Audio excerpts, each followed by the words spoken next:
You need to pay off the debt of your father. Son, my father's childhood friend stormed into my workplace. If you can't pay for that, you marry my daughter.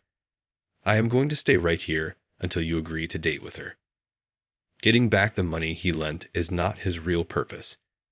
His real intention is to get me married to his daughter, my dad's childhood friend's girl.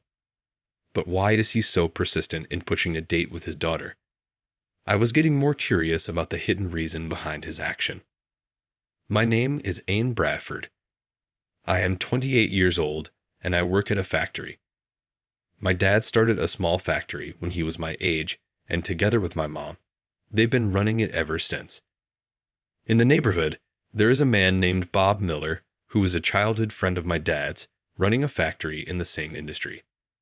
Bob also started his factory around the same time as my dad and still continues to manage it with his wife, just like my father does.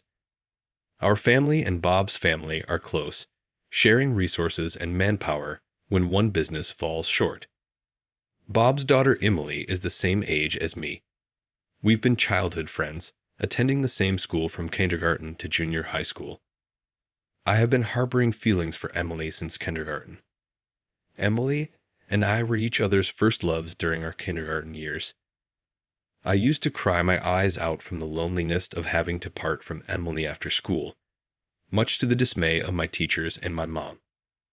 In our neighborhood park, Emily and I promised to get married in the future and even played pretend weddings. Even after entering elementary school, my relationship with Emily didn't change. We would play together and do homework after school every day. I want to live together when we grow up, and on our days off, we can play and go out just like we do now. What kind of house do you want to live in? I want a house with a big backyard. We would talk about our future almost every day. I expected our happy days to continue even when we grew older. Even now, I vividly remember the pure, youthful love I had with Emily, filled with such hopes and dreams. However, my days with Emily got interrupted when I entered junior high school. The distance between us started to grow wider due to an intruder. It was when I was in the 6th grade. Both my dad and Bob were achieving good results in their businesses, but their friendship began to sprout rivalry. I've hired 7 fresh graduates from a technical school this year.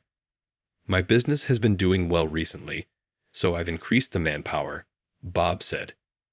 What a relief, my dad countered. Even if you increase the manpower, it's just more personnel costs. I can increase profits more efficiently at a lower cost. He then introduced the latest machinery. The machine my dad introduced was initially cost-effective and capable of precise high-speed operations. However, it required frequent maintenance, and, if not properly maintained, it would easily malfunction. My dad couldn't handle the difficult machine properly, and after introducing the new machine, he ended up losing a lot of money due to immediate repairs. Bob lent my dad some money and introduced him to a familiar mechanic. I'm sorry for causing trouble for you two because of me, my dad apologized to us. My mom replied, "Don't be sorry for us. We should be thanking Bob for helping us." In the spring of my first year of junior high school, the 3 of us, my dad, my mom, and I, visited Bob's house. If Bob hadn't helped me, I would have had to close the factory. I can't thank you enough. It may take some time, but I promise to repay the money, my dad said. Following my dad, my mom and I also bowed our heads to Bob. Then Bob laughed. We're childhood friends, aren't we? It makes me feel uncomfortable when you're so formal and thanking me like that. However, my father responded firmly, "No, even if we're childhood friends, I cannot be discourteous." Seeing my dad like that, Bob looked as if he was pondering something and then said, "I'm not good with formal manners, but if that's going to make you worry, then how about you listen to one thing I say?" My dad responded eagerly, "Sure, I'll listen to anything." Without looking at my dad, Bob looked at me and said, "If you marry my daughter, you don't have to repay your father's debt." And he smiled slightly. My dad, mom, and I were all astonished, but my dad said, Marriage is something the two individuals should decide. Can't you suggest something that's within my power? My mom also added, even if it takes time, we will definitely repay the money. Please let them decide who they marry on their own. However, Bob responded, no, I'm satisfied if you just take my daughter as your wife. He then forced us out of the house. It's true that we promised to get married when we were in kindergarten, and we talked about our future marriage in elementary school. But now that I'm in junior high school, I think differently. Marriage requires the consent of both parties. This forceful demand for an arranged marriage completely disregards the feelings of those involved. Even when we got home, both my dad and mom were left speechless. Days later, Emily's mom Harper said to me, "My husband did what? It's probably just a joke. You don't need to worry about it, Aiden." That's what she told me, but on the Monday of the following week, my classmates were buzzing when I got to school. "Hey, you guys are engaged," my classmate Logan brought it up, and the whole class got excited. On the whiteboard was a congratulatory message. "Congrats on your engagement," with mine and Emily's names and our caricatures drawn out. I turned pale and lost my words. In place of my voicelessness, our teacher, who had just entered the classroom, yelled out loud, "You guys, stop spreading nonsense," even going as far as to doodle on the whiteboard. "This will delay the lesson." The teacher angrily and quickly erased the whiteboard. Later, I was summoned by the teacher, and he told me a shocking truth. It was about Emily's dad going around telling everyone in a PTA meeting that we were engaged. Then the teacher said, "You're in junior high school. Don't take the misguided words of an adult seriously. If your classmates say anything, don't hesitate to talk to me," and lightly patted my shoulder. I was shocked that my long-held feelings for Emily were known to my classmates, and I got teased about it. It seemed like Emily felt the same way. She started ignoring me completely in class. All I did was like Emily. What did I do wrong? I felt intense anger towards Emily's dad. I couldn't focus on studying, and my test scores plummeted. Even if by coincidence Emily and I arrived at school around the same time, Logan and the others would tease us like, "What a lovely couple starting the day off hot and heavy." Emily would glare at me and yell, "Don't follow me. Stay away." Seeing this, Logan and others would comment, "Marital quarrel. They say fighting makes you closer, right? A lol." And they tease us again. I was hurt to be hated by Emily, whom I liked, and I started skipping school. But Dad would yell at me in the morning, "Go to school." Shut up. All this started because you bought that useless machine and got into debt. When I retorted, Dad would just quietly look sad. I didn't like seeing Dad's face like that either, and I started going to school again. But this kind of life continued only during my 7th grade. By the time I got to 8th grade, the rumors about us disappeared. Feeling guilty about talking back to my dad like that, I started to help him at his factory after school. While helping out, I began to immerse myself in the work at the factory. I decided that I wanted to work at Dad's factory after graduating from high school. But as soon as I told Dad about it, he got furious. "Working here as a helper and as a regular employee are not the same." I retorted, "I know that. I just want to contribute as an employee at your factory." But he responded back, "You were so naive to think like that." After the argument, Dad calmed down and said, "It's not that I don't want to hire you. The best way for you to gain professional experience is to get a job at a different company." I was persuaded by Dad and decided to work at another factory. It's been 10 years since then. I'm now the same age as Dad was when he started the factory. For the past 10 years, I've thought about Emily every day, putting my painful feelings into my work. Emily might not have any feelings for me anymore, but I'll become a capable man. Come to get you, Emily. Until then, please don't choose any other man. With such hopes, I devoted myself to my work. One day, Dad had a heart attack and collapse. By the time I rushed to the hospital, Dad had passed away. There was no time to mourn, and with the handling of many visitors, the busy funeral came to an end. As soon as I got home after everything was over, I was hit with intense sorrow and regret. I kept opposing Dad and only focused on my work. After graduating from high school, I didn't do anything nice to him. As I was crying out these words, Mom said to me with a somewhat complicated expression, "That's not true." "What do you mean it's not true?" I asked. Just then, the doorbell rang. When Mom opened the door, there was Bob standing there. Bob said, "My condolences," and then stared at me. "With your dad's passing, it means that you, his son, will have to take over the debt repayments." I was taken aback by the sudden turn of events and retorted, "This is a lot to handle. Can you just spare us some time to mourn?" Bob laughed a bit and said, "No worries, you don't need to pay anything. Just marry my daughter." After saying that, he left with a very satisfied look on his face, saying, "I'm expecting a good response." "What was that all about?" I mumbled, still in shock. My mother, seeing my confusion, explained, "In truth, before your father passed away, Bob would frequently come to the factory, always demanding either debt repayment or a marriage between our children. The stress of dealing with him kept building up in your dad." She trailed off, tears streaming down her face. She handed me my father's diary, filled with detailed entries about Bob's visits, the discussions they had, and his worries that he didn't want to burden us with either of the deals. After my father's death, I began to understand the hardships he had been through. Every single day, Bob would show up at our house or my workplace, yelling, "If you can't repay, at least have a meeting with my daughter." I couldn't handle this. I had been so anxious lately that I couldn't sleep well. He took my beloved father's life, and now he's coming for mine, I thought.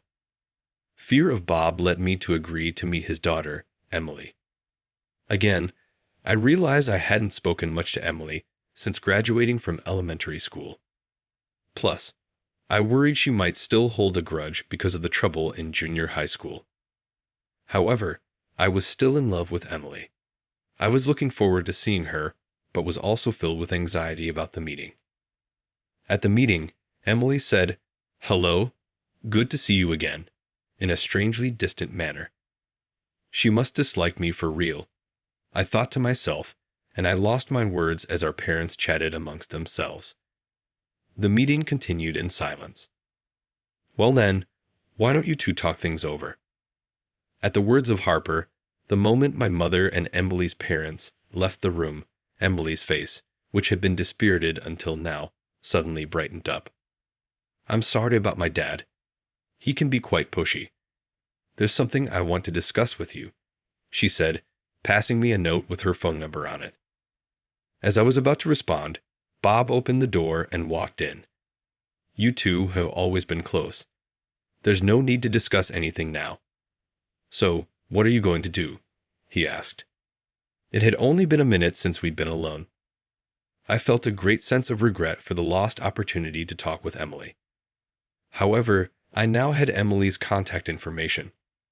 I told Bob, "We'll decide what to do ourselves and report back to you later," and then I left the room. After the meeting, Emily and I talked on the phone almost every day. "I've always cared about you, Aiden, but in middle school, our classmates made fun of us, so I could only act cold towards you," she confessed. We were torn apart in junior high school because of Bob's meddling. However, our feelings for each other haven't changed. That would be the same no matter how many years or even decades pass. "I've always thought of you two, Emily, but I've been worried you hated me because of what happened back then," I said. "I never hated you. I've thought about you every day," Emily replied, sobbing on the other end of the line. "Same here. You were in my thoughts and prayers for the last 10 years," I admitted, tears welling up in my own eyes.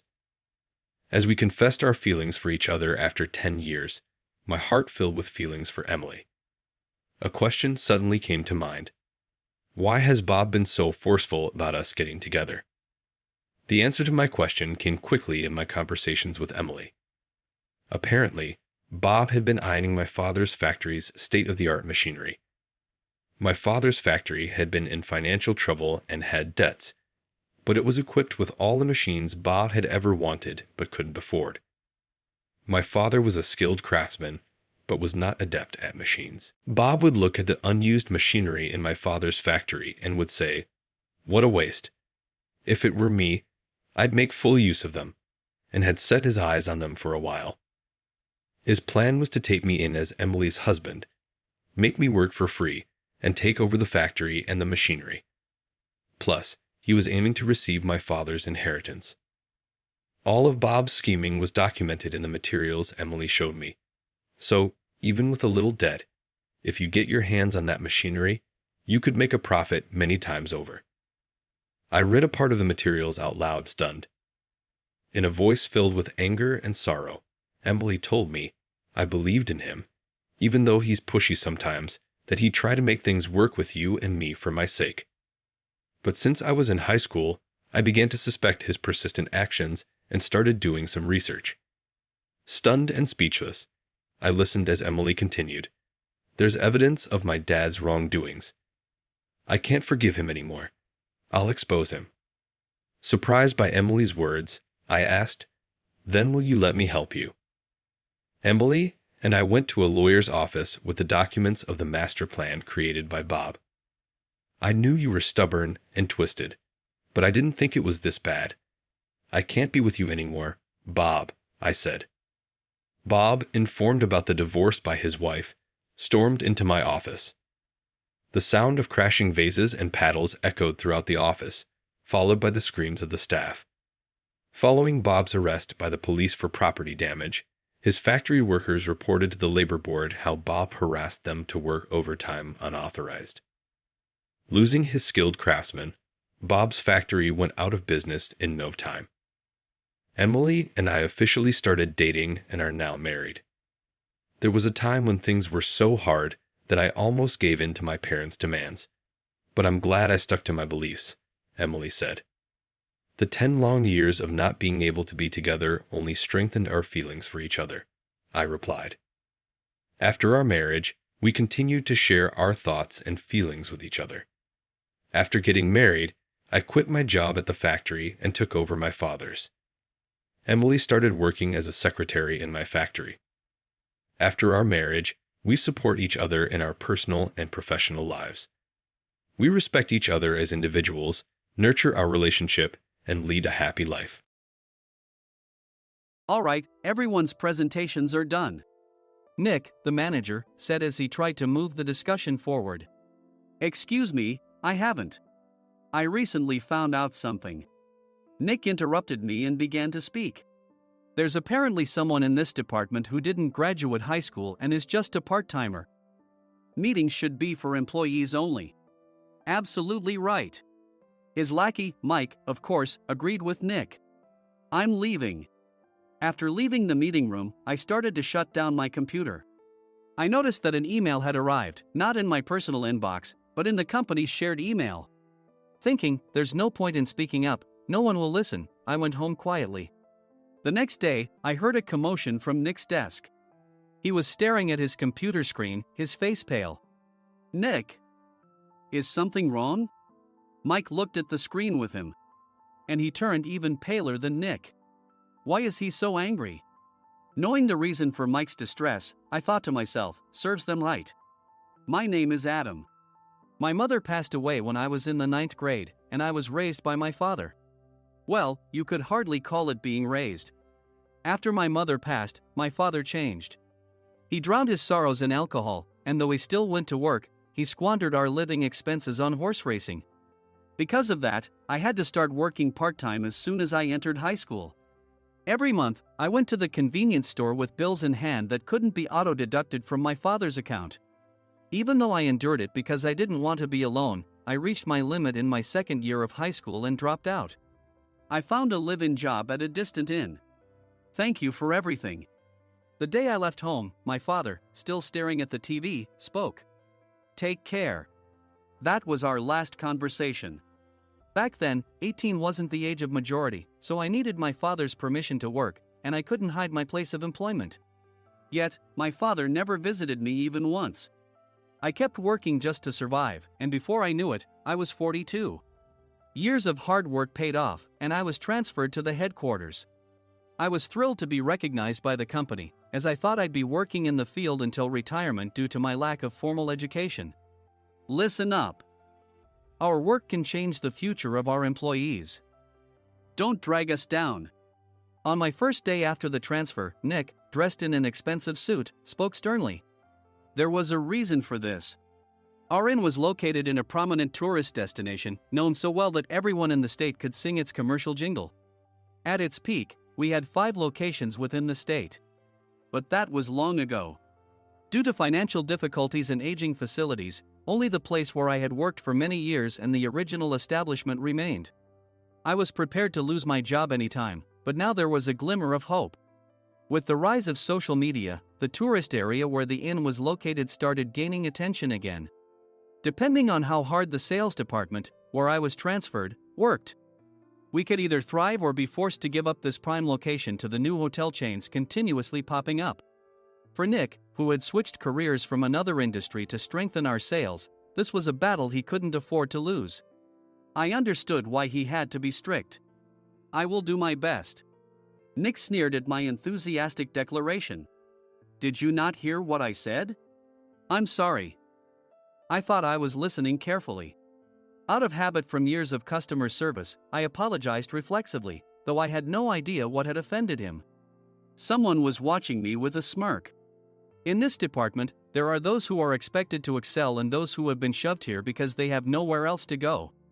You are the latter. It was Mike, the section chief. He's 7 years younger, at 35. But he was called to headquarters much earlier than I was and had been moving around within the headquarters ever since. I'm not jealous, but I can't accept that he's my boss.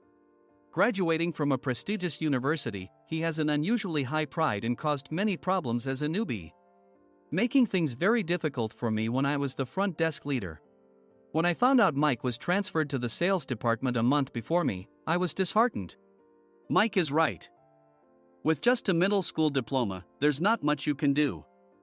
Don't even think about achieving results. As if I didn't exist, Nick remarked, I'm thirsty. Mike eagerly ran to the coffee maker. It seems Mike is Nick's lackey. I regretted being happy about my transfer to headquarters, wishing I had stayed on site forever. Send a direct mail to every company on this list by the end of the day. Nick only assigned me tasks that even a new graduate could handle. What? There are over 1,000 companies. You want me to send to all of them by today? Yes, if you and your fellow misfits split the work, even those with nowhere else to go should finish by today. I glanced at the employees typing away expressionlessly. They were worn out from customer service, only thinking about leaving on time, or were women reassigned after having children, with zero motivation for work. Even Sam, a new graduate from the same university as Mike, who was supposed to be among the expected achievers, had no enthusiasm for the job, having joined the company wanting to do customer service. I don't care what they say, I plan to quit anytime, he said. Only Nick and Mike were highly motivated, making all the decisions between the two of them. I originally only wanted to work at the inn to survive and had no particular attachment to this job. I swallowed my words, thinking I had no right to reprimand them. About a month after the transfer, Nick told us with a frustrated look. To commemorate the 50th anniversary, we've decided to create a plan exclusive for one group per day. Originally, Mike and I were supposed to come up with it, but our president, Mr. Thompson, insists on hearing everyone's opinions. So, you all get a chance. As Nick explained, Mike began handing out prints. Make sure not to embarrass Nick. If your ideas are half-baked, you'll have to redo them. It seemed that they had printed his handwritten notes by Mr. Thompson, which included several questions and a section for free responses. It made sense why Nick had to seek our input, given that all responses had to be submitted to Mr. Thompson. We were given a week to think about it, and a meeting was scheduled to compile our ideas. My plan is to let guests enjoy both the old and modern America. Nick began the presentations. Guests would watch a master confectioner at a nearby traditional sweet shop make sweets in front of them. The welcome drink would be premium tea in a bottle. Nick's plan was certainly attractive. After his presentation, Nick called on us to present in the order we were seated. Just as I stood up for my turn. "All right, everyone's presentations are done." "Excuse me, I haven't.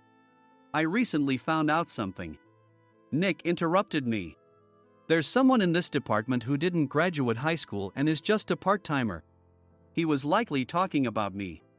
I joined the company as a part-timer and was made a full-time employee when I turned 20.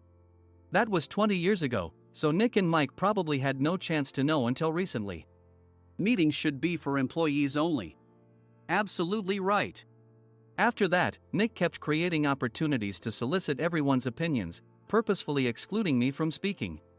The meeting unexpectedly heated up and went past the scheduled end time. A few people asked to leave, and the discussion continued with the remaining few. "Still here?"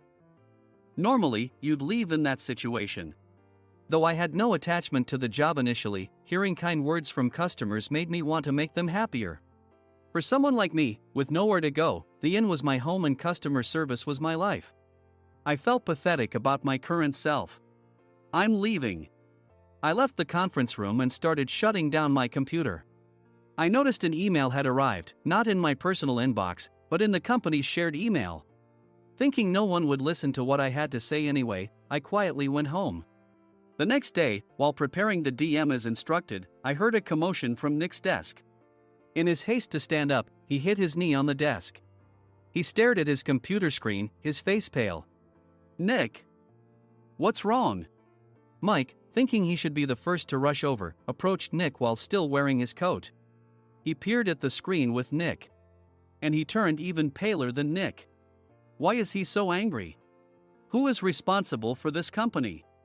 Nick, more irritated than ever, asked, and Mike answered without checking. Probably Sam. Sam wasn't there because he was attending a morning training session for new hires. Nick gave up on getting angry and returned his gaze to the screen.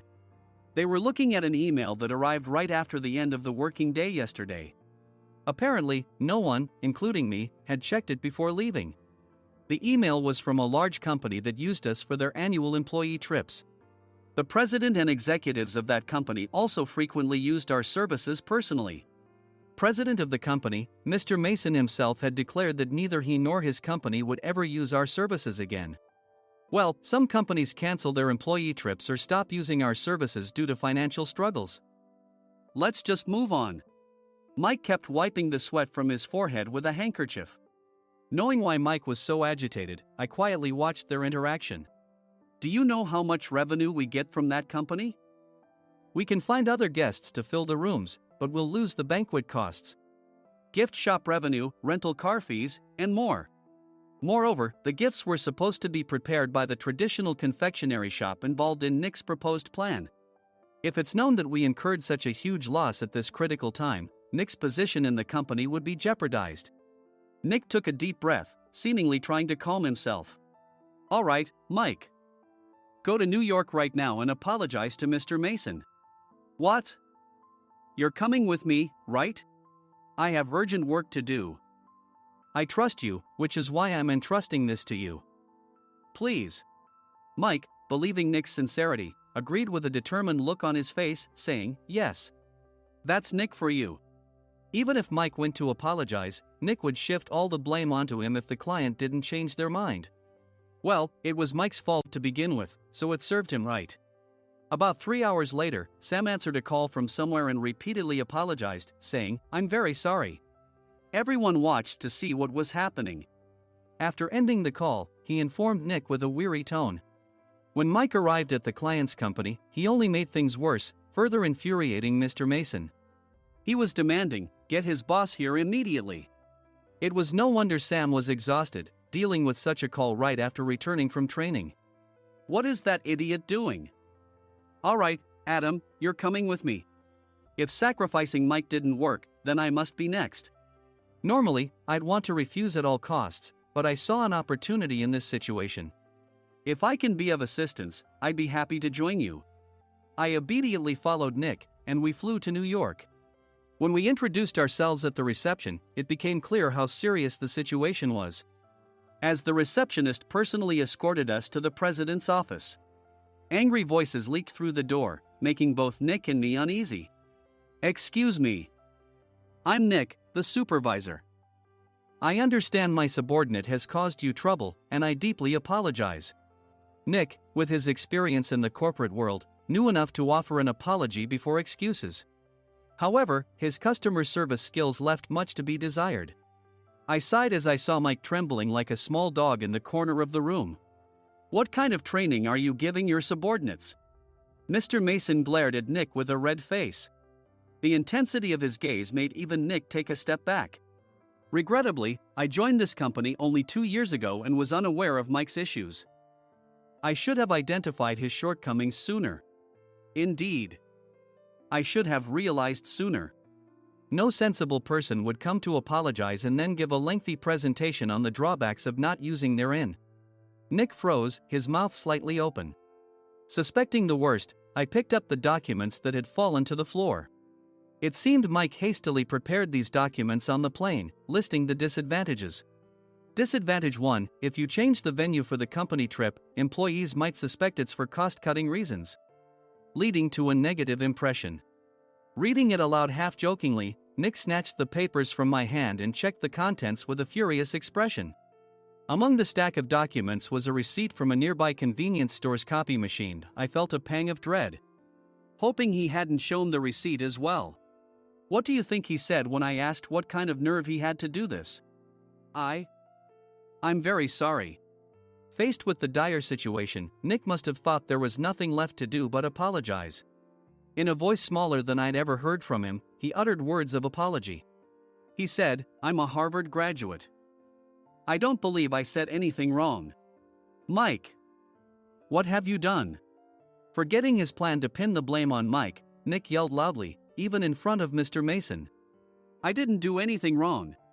"You're still saying that? Look at him." Mike pointed at me with a shaking hand. "I was assigned to headquarters in my 20s and now I'm a section chief. This guy only made it to headquarters at 42. Everything I've done proves I was right. So why are we losing the contract?" Having said his piece, Mike collapsed to the floor. "Of course. You were sent there because you had nowhere else to go." Mike never expected to hear such words from someone he looked down upon. He lunged at me, and Nick hurriedly stepped in to stop him. "Mr. Thompson told me Mike is a quick thinker, and to take good care of him." There's no way he was pushed aside. "Don't make things worse here. He didn't say quick thinker, he said only quick-witted, didn't he?" I don't remember that part." I recalled the many troubles Mike caused when he was a newbie. When Mike was on the front line, his pride was so high that he never apologized to customers. Customer service, especially in our job, doesn't work alone. It brings both good and bad situations. If the front staff or housekeepers made mistakes, or the cleaning company didn't properly clean a room, one had to apologize to the customers regardless of personal fault. Mike, in such situations, would never apologize, insisting he wasn't at fault. This often angered customers, and as the front desk leader, I frequently had to apologize on his behalf. He caused complaints and disrupted operations, which is why he was quickly moved to headquarters. In departments where he didn't interact directly with customers, his quick thinking was beneficial and things went well. But it seemed his flaws were starting to show. Corporate reservations are supposed to be entered into the system by the sales representative. But a quick check yesterday revealed that more than 10 items were missing from the client's reservation.